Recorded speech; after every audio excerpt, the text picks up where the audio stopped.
Saya tadi jagungan sama beliau sama Profesor Said Akil Al-Munawar. Beliau cerita sebetulnya sekolahan saya itu tentang usul fikih, tapi terkenal saya Profesor Tafsir.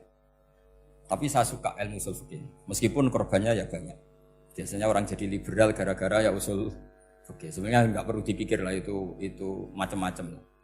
Begini, dalam usul fikih yang mainstream itu kan ada hukum wajib, haram, ya makruh, terus macam-macam lah. Termasuk ada mubah. Mubah itu boleh dilakukan, boleh ditinggalkan. Dalam ilmu usul fikih sebetulnya definisi mubah boleh dilakukan, boleh ditinggalkan itu salah.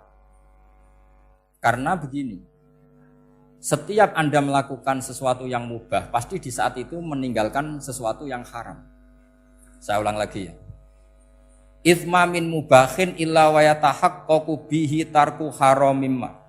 Semua teks di Lubul Usul seperti itu. Memang saya hafalkan karena ini cara saya jadi wali yang mudah murah. Itsma min mubahin illa wa yatahaqqaqu bihi tarku haramimma. Fayatahaqqaqu bisukun tarkul qatli wa bisukut tarkul qadzaf. Terus beliau membuat sekian contoh. Hukum mubah itu kata ulama yang lain kan boleh dilakukan, boleh ditinggal. Itu tidak benar. Mubah itu ya wajib. Karena setiap kita melakukan mubah, maka saat itu berarti kita meninggalkan barang haram. Coba orang tidur itu artinya apa? Tidak zina, tidak maling, tidak selingkuh, tidak mabuk. Sampean di pondok nikmati jagungan, rokokan, ngopi. Artinya nikmati rokok, nikmati kopi. Tidak menikmati tontonan di bar. Makanya kita berharap malaikat itu belajar usul fikih sehingga ketika kita rokok di pondok dilihat hada taroka melihat bar, wahada taroka melihat dangdutan. Wahada. Jangan sampai malaikat bilang gini, dasar kere rakra delok. Itu repot kalau sampai berpikir gitu. Nah, kalau mubah itu artinya tarkul haram. Tarkul haram itu wajib apa sunat?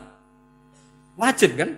Berarti setiap orang melakukan mubah hakikatnya melakukan wajib dan itu artinya dapat pahala. Salah sampean ngajine ra khatam, dadi nglakoni mubah ku mengira tetep mubah. Maka berbahagialah orang yang ngajinya khatam. Makanya setahu saya kiai-kiai Mbah Mun ya sering guyon. Setahu saya Mbah Mun kalau ketemu Mbah Mun ya guyon terus. Guyonnya ini adalah waminal qutbi kata Imam Ghazali. Qutbu hadzal al-istilzat bil mubahat. Poros agama ini pada akhirnya adalah nikmati sesuatu yang dibolehkan Allah Subhanahu. Orang itu kalau fasik, mau makan siang aja kalau enggak ditemani perempuan cantik enggak bisa makan. Mau jalan-jalan kalau enggak ditemani perempuan cantik enggak bisa jalan-jalan. Kalau kiai-kiai itu enggak. Gojlok-gojlokan wis seneng ira karuan. Dulu terkenalnya Kiai Bisri, kiai-kiai diundang katanya mau ada menteri. Ternyata menterinya ya beliau tidak masak antok di sini. Karena maknanya menteri itu pembantu presiden. Semua kita adalah bantu presiden terlaksananya kedamaian itu. Loh iya kan? Saya berkali-kali ngomong di mana-mana. Apa artinya menteri pertanian kalau kita tidak nanam padi? Mbok pinternya kayak apa tetap nggak ada ketahanan pangan. Sekarang menjadi ketahanan pangan itu rumusnya menteri apa karena petani mau nanam padi? Itu hakikatnya membantu presiden dalam ketahanan pangan. Cuma petani lebih keren karena tidak butuh digaji. Kalau menteri ya keren tapi kurang keren karena masih dapat apa? Gaji. Akeh tunggalil anak mikir untuk gaji. Nah petani enggak mikir nggak dapat gaji. Oh itu keren. Selalu rakyat lebih keren dibanding pejabatnya. Memang gitu aturannya begitu. Aturannya begitu. Kamu saja yang kurang syukur. Jadi rakyat tuh gremeng. Enak jadi menteri. Ya sudah itu hak kamu. Tapi saya tidak berpikir seperti itu. Maka saya ulang lagi ya. Kenapa saya ngomong seperti ini? Supaya tadi saya sudah bilang, saya sudah enggak menang dalam suara, harus menang dalam logika. Karena ini audisi, ini audisi. Di kabar Mbah Mus, nanti yang menang siapa enggak tahu saya. Tadi Pak Muat, sekarang saya, kemarin Gus Zobur enggak tahu saya. Nanti masuk nominasi apa enggak tahu. Begini, kalau artinya fi'lul mubah itu tarkul haram, saya ulang lagi. Kalau fi'lul mubah itu artinya tarkul, maka mubah ini spesial sespesial-spesialnya. Sehingga Allah kadang ngendikan sederhana sekali. Wa min ayatihi manamukum bil-laili wan nahar. Termasuk ayatnya Allah adalah kamu ditakdir tidur malam hari maupun siang hari. Kalau kamu enggak malam hari, subuh hari, pagi hari, siang hari. Kenapa dihitung wa min ayatihi? Sekarang kalau ada pakar medis, pakar kesehatan bilang, ini kalau kurang istirahat mati, kalau kurang istirahat jantungan. Berarti tidur adalah menghilangkan penyakit jantung. Obat paling mandi dengan orang rutin tidurnya itu masih mandi orang rutin tidur. Kamu beli obat harganya 1 miliar, tapi gak pernah tidur 3 hari, tetap taqabbalallahu minna minkum taqabbal ya karim. Maka yang penting itu obatnya apa tidurnya? Tidurnya yang dibantu obat. Tapi kalau obat tok gak dibantu tidur, masih sakit. Berarti penting mana tidur sama obat? Karena penting tidur wa min ayatihi. Orang kayak sampean sering delok YouTube, delok gambar semacam-macam. Barokah mana dengan tidur? Wong nak melek mripate delok macam-macam. Barokah tidur. Jadi tidur adalah perlawanan terhadap keinginan melakukan haraman. Ya, saya ulang lagi, tidur itu adalah perlawanan terhadap keinginan melakukan keharaman. Jadi kalau mau tidur nyati gini, ya Allah, siap tidak berangan-angan tentang maksiat terus tidur. Itu wa min ayatihi. Jangan kok gak di duit terus ngombe sing akeh ben iso ngantuk. Wah ini tidur yang untuk melawan kemiskinan. Supaya lupa utangnya tidur, lupa kasusnya, itu udah akan jadi wali yang seperti itu. Kalau jadi wali tak gugat ya. Nah, sehingga karena mubah itu tarkul haram, Allah itu sering menghitung ibadah yang super itu halal mubah. Misalnya Allah ngendikan kulu washrobu, kamu harus makan. Sekarang gini, jaga kesehatan itu wajib enggak? Wajib. Kalau saya tidak sehat tidak bisa ngaji di sini. Apalagi Mbah Mus kalau nggak sehat ditunggu orang se-Indonesia fatwanya. Dan di antara cara sehat kamu harus makan. Kalau nggak makan sakit. Lalu makan dengan posisi menyehatkan orang yang bisa fatwa, bisa mulang, bisa macam-macam. Posisi ini super apa tidak super? Super. Maka Allah kadang sederhana ngendikan ibadah itu kulu wasrobu jom kowe yo mangan yo.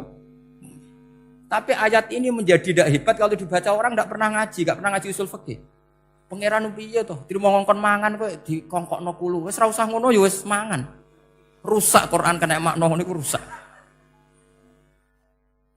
Kamu tahu superiornya ayat kulu wasrobu kalau belajar fa inna fi'lal mubah berarti tarkul haram karena saat melakukan mubah artinya tarkul haram. Dan tarkul haram itu penting. Sekarang gini, merusak diri sendiri haram apa enggak? Haram. Untuk supaya tidak rusak kamu harus makan. Berarti makan wajib apa sunat? Wajib. Lho sing haram itu kalau tulung piring dintekno. Nah, dengan cara pemaknaan seperti ini, Quran akan superior. Bahkan di ayat-ayat yang kelihatannya sederhana, kulu washrobu, wala tusrifu. Ketika Nabi Musa dimenangkan mengalahkan Fir'aun, itu Allah firman pertama gitu, kamu harus makan mimma rozaqnakum. Cuma syaratnya wala tatghaw fihi fayakhilla alaikum ghadab. Kalau kamu berlebihan nanti dapat ghadab saya.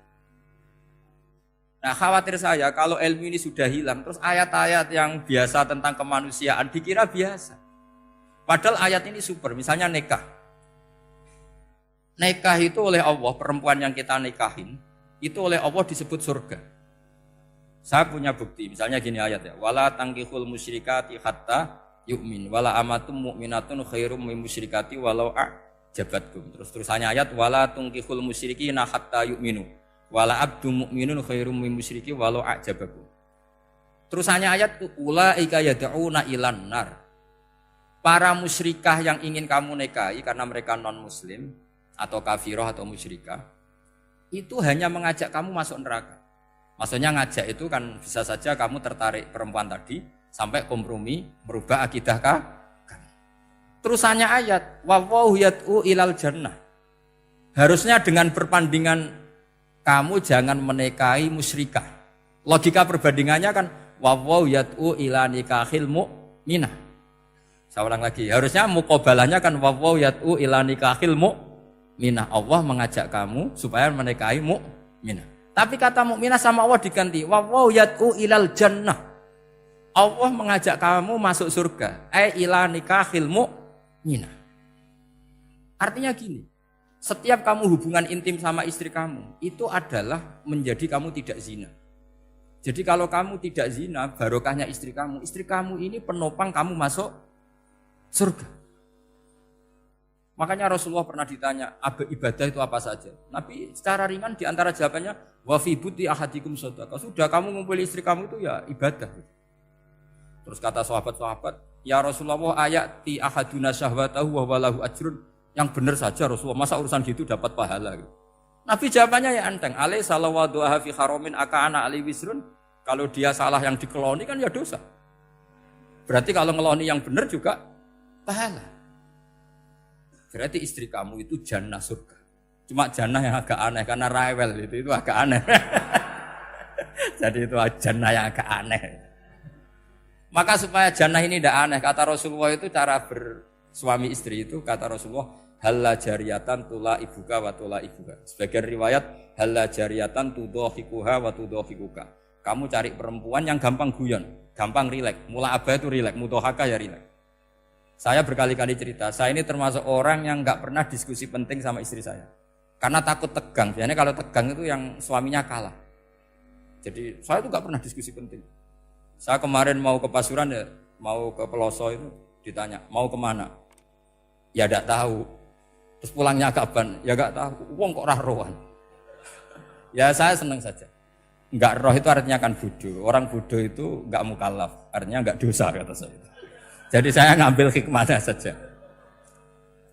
Anda takut. Ditakoi kok jawabannya ora jelas.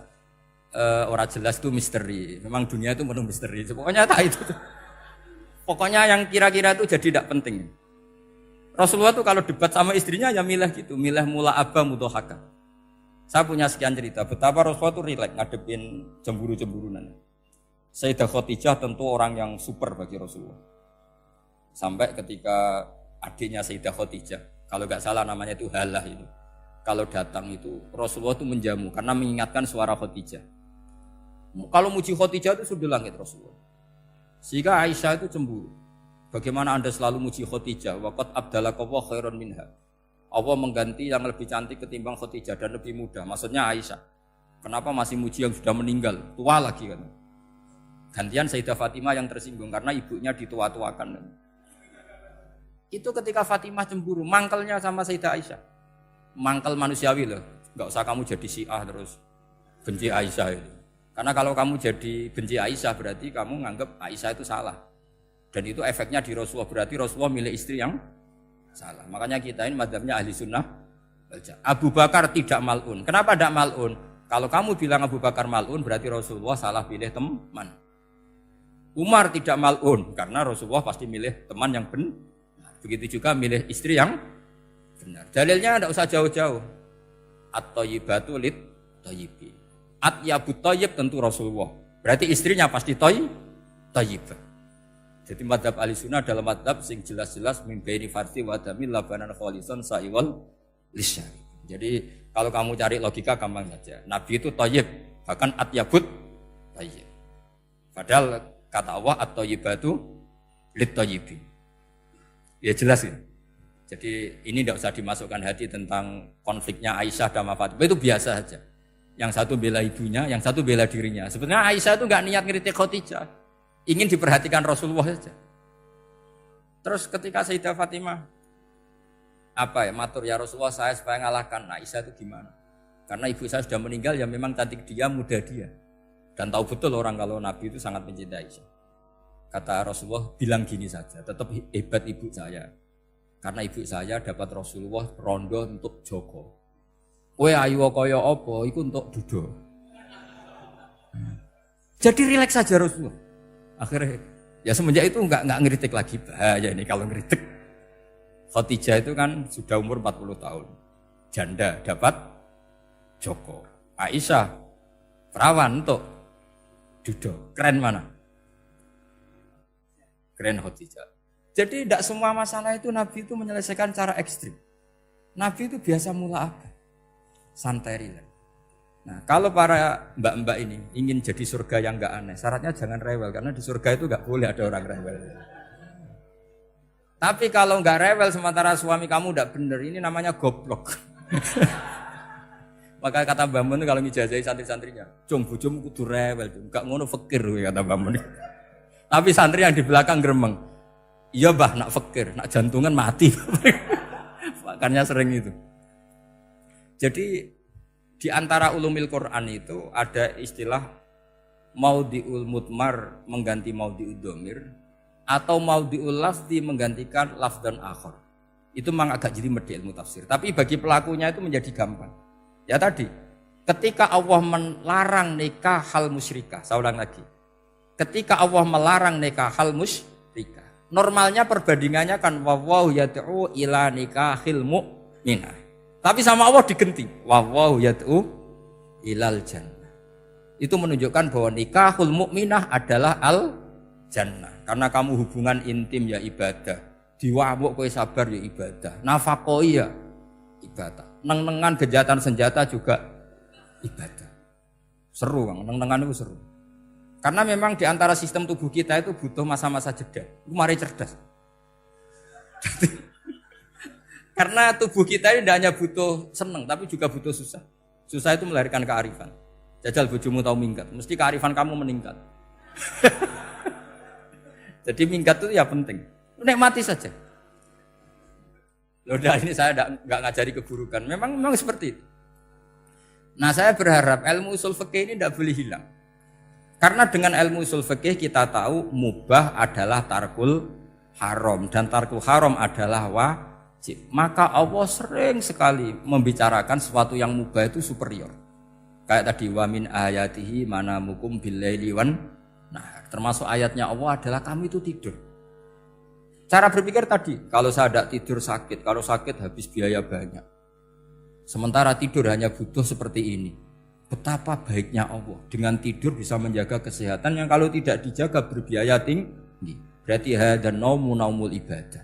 Terus ulama bilang tidur itu ibadah kalau niatnya litaqawi alal ibadah. Tapi nak waya blojo turu lah, itu sing masalah.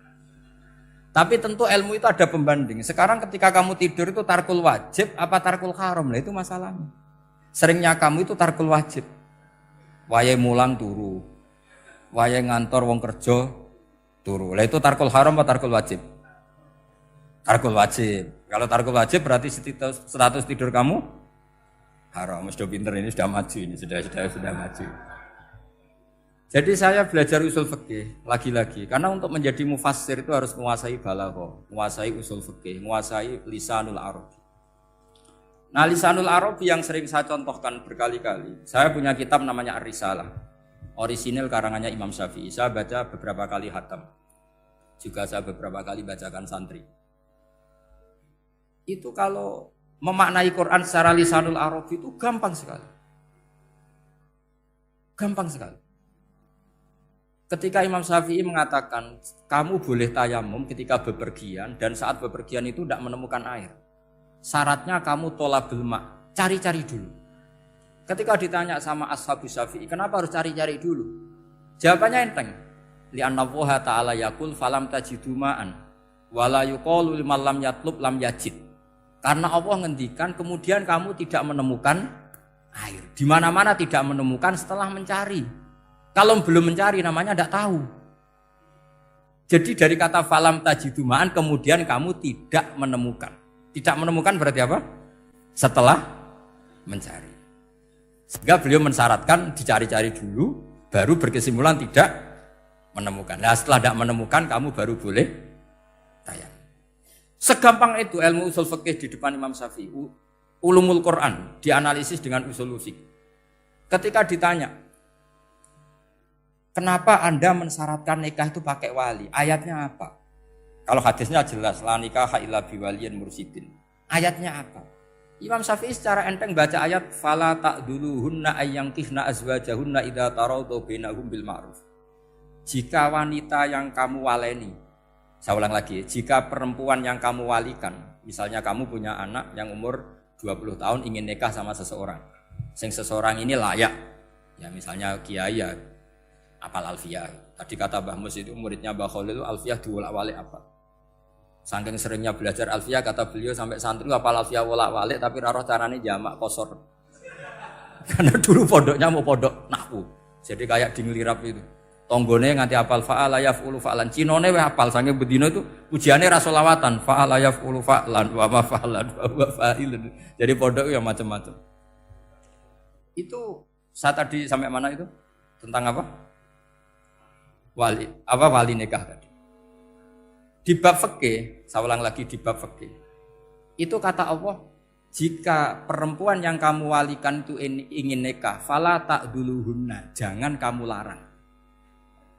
Kata Imam Syafi'i, kalau seorang wali tidak punya hak mewalikan, maka larangan jangan menghalangi itu tidak ada gunanya. Misalnya gini, Zaid itu tidak punya utang saya ulang lagi, Zaid tidak punya utang saya. Memang ini ilmu logika, Zaid tidak punya utang saya. Terus sampean bilang ke saya gini, Gus Bah, Zaid ojo tagih. Itu omongannya wong aneh apa enggak? Aneh kan? Tapi kalau Zaid punya utang saya 1 juta, terus kamu menasehati saya, Gus, Zaid ojo tagih. Benar apa enggak? Wali itu punya hak melarang. Saya ulang lagi, wali berarti punya hak melarang putrinya tidak nikah. Jika diperintahkan Allah, kamu jangan pernah melarang. Berarti punya hak melarang. Kayak tadi, Gus ojo tagih, berarti aku dia hak nagih. Misalnya otoritas bandara ATR, pesawat Boeing sekian-sekian Lion, bolehkan landing di sini. Karena operatornya punya hak melarang, juga punya hak mengizinkan. Tapi kalau orang lain kamu bilangin, pesawat Lion nggak boleh landing di Semarang, orang lain yang nggak terkait dengan otoritas itu, aneh nggak omongan itu? Kalau wali dilarang menghalangi perempuan ingin nikah harus memberi izin maksudnya, maka berarti wali punya hak menikahkan. Paham yang saya maksud? Makanya Imam Syafi'i mensyaratkan seorang perempuan yang nikah harus pakai wali. Jadi segampang itu. Kitab Ar-Risalah menerangkan ulumul Quran. Dan dalam banyak hal ulama dulu itu, makanya saya tadi berjanji karena Quran itu bisa kamu baca fase, kamu dengerin suara enak ya enak, kamu dengerin logika yang enak ya enak. Jangan sampai kamu udah dua-duanya. Suaranya sudah ada enak, logikanya tidak enak, itu kacau namanya. Ketika Imam Syafi'i ditanya, bagaimana hukumnya uzubah? Uzubah itu enggak nikah. Padahal ada hadis faman rohiba an sunnati falaysa. Kata Imam Syafi'i, ya enggak apa-apa. Kenapa? Fa inna Allah ta'ala dzakara 'abdan sholihan wa qala wa sayyida wa hasura wa nabiyya minas sholihin. Allah menyebut nabi yang soleh, dan di antara nabi yang soleh itu ada yang berstatus hasur. Hasur itu tidak ada keinginan sama perempuan, akhirnya tidak nikah. Berarti tidak nikah itu boleh karena ada nabi yang tidak nikah. Segampang itu dulu. Saya punya kitab, saya ini baru gencar-gencarnya kampanye kitab Syajaratul Ma'arif. Karena memang kitab itu bagus, menurut saya simpel dalam memahami Quran. Jadi anggap saja ini bentuk penghormatan saya sama Ki Bisri yang sudah mengkhidmai, mengenalkan ulumul Quran lewat tafsir Al-Ibris. Yang Ki Misbah punya tafsir Al-Iqlin. Memang dua beliau itu kalau yang satu ngarang terjemah Alfiyah, yang satu yang ngarang yang satu. Ini dua kutub yang berbeda, yang satu sangat rileks, yang satu sangat seperti itu. Nggak usah diterjemah nanti jadi repot. Itu ulumul Quran yang ditulis Syajaratul Ma'arif itu gampang sekali. Misalnya begini, beliau bikin judul Babun Nafil Ibad Bikullil Bilad. Bab seseorang harus manfaat kapan saja dia berada. Itu terus beliau qala ta'ala wa ja'alani mubarakan ainama kuntu. Ciri utama para nabi itu ngendikan wa ja'alani mubarakan ainama kuntu. Saya dijadikan di mana-mana itu berkah.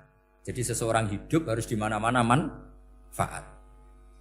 Terus ketika beliau ngendikan babun la yutrakul haqqu li ajril batil, bahwa kebenaran tidak boleh ditinggalkan hanya karena ada banyak kebatilan. Beliau terus ngendikan inna sofal marwata min sya'airillah faman hajjal baita wa atamara fala junaha alai ayat tawafa bihima. Jadi di Sofa itu ada berhala namanya Isaf, di Marwah ada berhala namanya Nailah, atau sebaliknya pokoknya Isaf dan Nailah. Terus sahabat kalau mau sa'i itu merasa dosa karena harus melewati berhala-berhala itu. Sehingga mereka tanya, ya Rasulullah, saya ini tetap tawaf enggak? Padahal di tempat-tempat itu ada berhala. Terus kata Allah, tetap tawaf. Nah, tetap tawaf ini artinya apa? Melakukan barang hak meskipun di situ banyak kebatilan. Itu manhajnya para orang-orang alim kita. Mbah Mun, Mbah Mus itu ya berkawan sama orang yang macam-macam. Kamu enggak usah ngeritik. Itu fikihnya sudah kelas tinggi. Fikihnya tuh la yutrakul haqqu li ajril batil. Saya di mana-mana cerita. Saya punya kitab namanya Khilyatul Auliya wa Tabaqatul Asfiya. Itu syarat kamu kalau daftar wali harus punya kitab itu. Khilyatul Auliya wa Tabaqatul Asfiya. Itu karangannya Abu Nu'aim Al-Asfihani. Kitab itu yang jadi indukan Ihya ketika menyebut Manaqibul Akhyar. Kita tahu Ihya kalau bab tasawuf mengikuti Kutil Qulub yang dikalang Abu Thalib Al-Makdi. Kalau fikih tentu beliau mengikuti Imam Haromen gurunya, yaitu kitab Nihayatul Matlab fi Dirayatil Madhab. Kalau Manaqibul Akhyar beliau mengikuti kitab Khilyatul Awliya. Dan ngikuti itu penting kalau dalam tradisi kiai. Enggak boleh seorang kiai kok mikir sendiri, namanya mustakil. Kalau mustakil itu mubtadi', bikin tatanan baru dalam agama. Justru ulama itu harus niru sebelumnya karena sanad itu harus musalsal, enggak boleh. Imam Syafi'i bilang haram terus kamu bilang halal. Terus murid kamu bilang makruh. Terus muridnya kamu, ya pokoknya khilaful aula, enggak boleh gaya-gayanan gitu. Kalau di kampus plagiat itu dilarang, kalau di pondok itu wajib. Makanya banyak kalau tes itu ngerpek. Karena belajar itu tanpa batas katanya. Lu kok ngerpek? Mboten ya, jadi belajar kapan saja. Jadi mboten ngerpek, mutolaah pas tes. Kacau tuh santri itu. Mutolaah tapi pas apa? Tes. Itu dalam kitab Khilyatul Awliya diterangkan. Uniknya rawinya itu siapa? Sufyan bin Uyainah, orang yang sangat khusyuk. Gurunya Imam Syafi'i. Kita tahu Imam Syafi'i punya guru zaman di Mekah itu namanya Muslim bin Khalid Az-Zanji. Dalam hadis ngikuti Sufyan As-Sawri sama Ibnu Uyainah. Tapi beliau intisabnya lebih ke Imam Malik ketika ngaji apa? Muwatta. Terus beliau punya guru usul fikih namanya Muhammad bin Hasan Asy-Syaibani. Itu Sufyan bin Uyainah dalam kitab itu diceritakan pernah suatu saat Isa sama Yahya, ini supaya saya tahu fikihnya Mbah Mun, fikihnya Mbah Mus.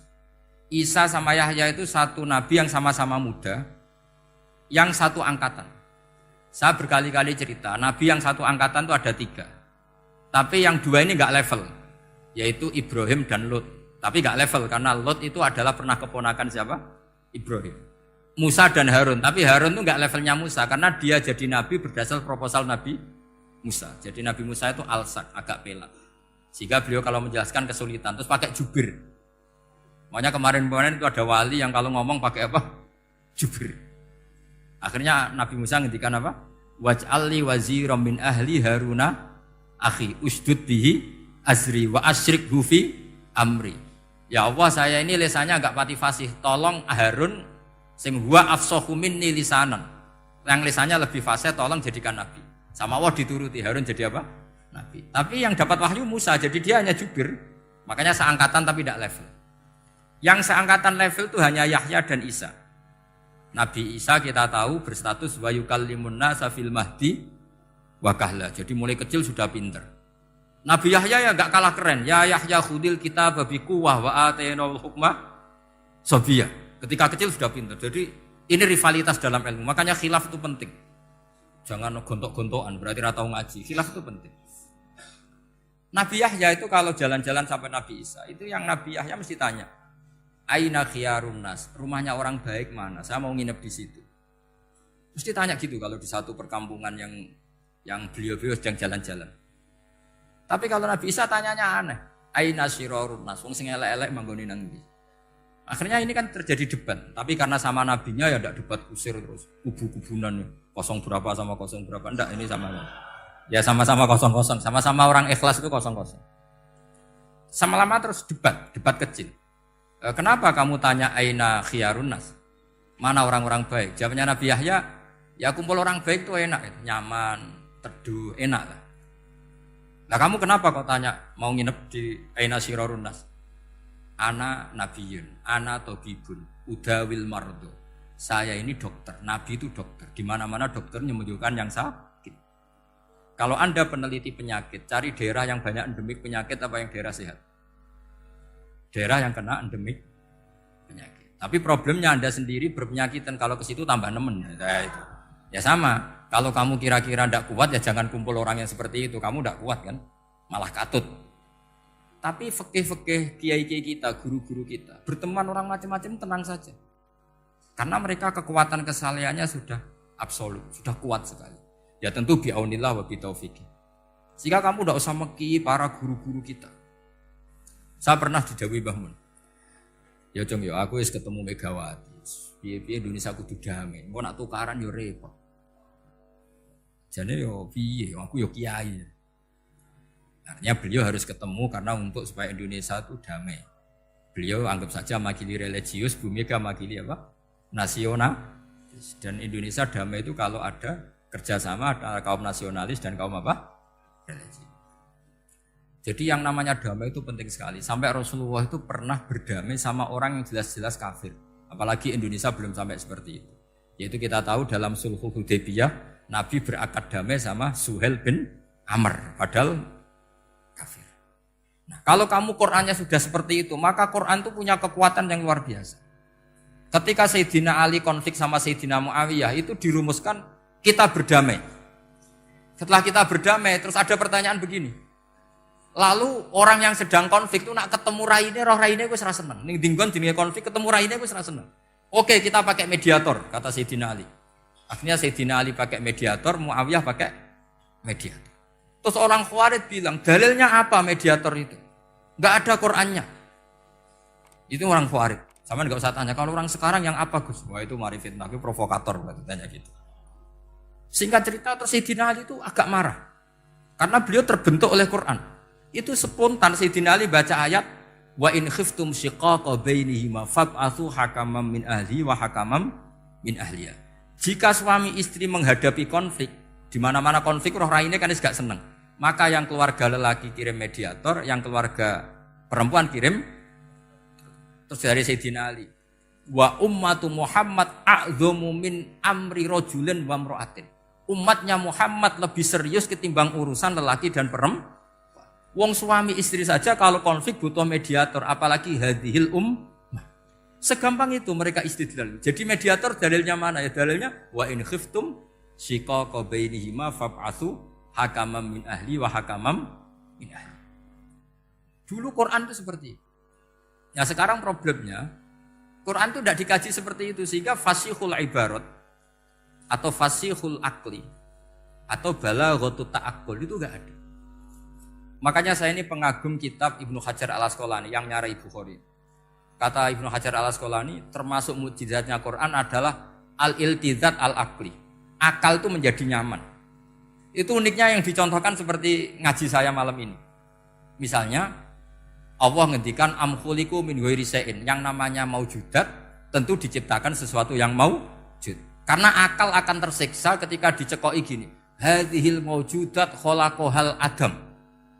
Tersiksa enggak akal kamu sebagai orang waras, dicekoki pikiran hadhil maujudat khalaqahal adam. Ini maujudat disebabkan oleh ketiadaan. Mesti kowe ra iso turu. Barang rono kok iso gawe iku piye? Nah, ini yang dimaksud dalam ilmu tasawuf ala bi dzikrillah tatmainnul qulub. Jadi cara tenangnya hati itu macam-macam. Nak wong toreko wis wong kon wiridan. Nak koyo kula rada ahli akal, wis meneng. Alhamdulillah di pangeran sing wujud. Berarti hadil maujudat khalaqahal maujud. Berhubung maujud ini pencipta berstatus super. Super itu dalam agama disebut wajibul wujud atau musabbibul asbab atau kausa primamboh lah sauni-uni. Sing penting itu ora hadil maujudat khalaqahal adam. Makanya kata beliau, Nabi itu bukan sekedar jamal suratan, ganteng secara perawakan, secara fisik enggak, tapi juga Nabi punya jamalul akal. Akalnya itu nyaman. Yaitu kita disuruh iman dengan sesuatu yang memang kita nyaman. Seperti kita disuruh iman bahwa alam ini diciptakan oleh Allah, oleh al-mawjud yang super. Kan terus nyaman. Coba kalau kamu diajarin Islam, alam ini yakini yang menciptakan adalah ketiadaan. Oh, kamu kuliah sampai profesor, sampai dokter pusing. Ini ajaran apa? Sesuatu yang tidak ada menyebabkan sesuatu yang ada. Itu namanya termasuk ajaran ini indah karena ada al-iltizat al-akli. Kenyamanan apa? Berpikir karena terusnya. Ya saya kira demikian, ini audisinya selesai. Assalamualaikum warahmatullahi wabarakatuh.